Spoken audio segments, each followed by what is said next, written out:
Il accompagne son fils à la banque. Il tombe sur des braqueurs en plein vol.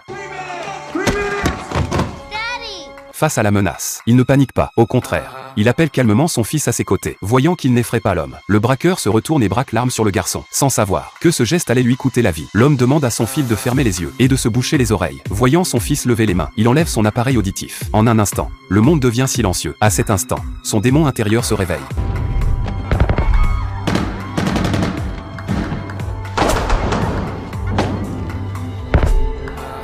Lorsque le bruit des coups de feu s'arrête, l'homme, intact, apparaît devant son fils. Tous les braqueurs sont à terre. L'homme prend son fils dans ses bras et quitte la banque. Son geste vient de briser 5 années de tranquillité. Dès que l'incident a eu lieu, Scindé, le chef des agents subalternes des CI, a reçu l'information. Pendant toutes ces années, il n'a jamais compris pourquoi ses 2 meilleurs agents l'avaient trahi. Maintenant il saisit. Ils sont tout simplement devenus pères. Dès sa sortie de la banque, Isaac emmène immédiatement son fils et quitte la ville pour se rendre dans une planque secrète en Floride. Ayant appris la nouvelle, Scindé demande à ses hommes de diffuser la vidéo de l'incident à chaque membre de l'unité d'élite et offre une prime interne de 25 millions d'euros pour l'élimination de toute la famille d'Isaac. Isaac voyage longtemps avec son fils, jusqu'à enfin atteindre une forêt vierge au nord de Miami. Au cœur de cette forêt se cache une église datant de la Seconde Guerre mondiale. C'est la fameuse base secrète qu'Isaac évoquait. La nuit tombée, à peine endormi, Isaac est réveillé par un bruit sourd. Il saisit aussitôt une arme dans le tiroir et quitte le lit pour vérifier, quand soudain il aperçoit des traces humides de pas au sol.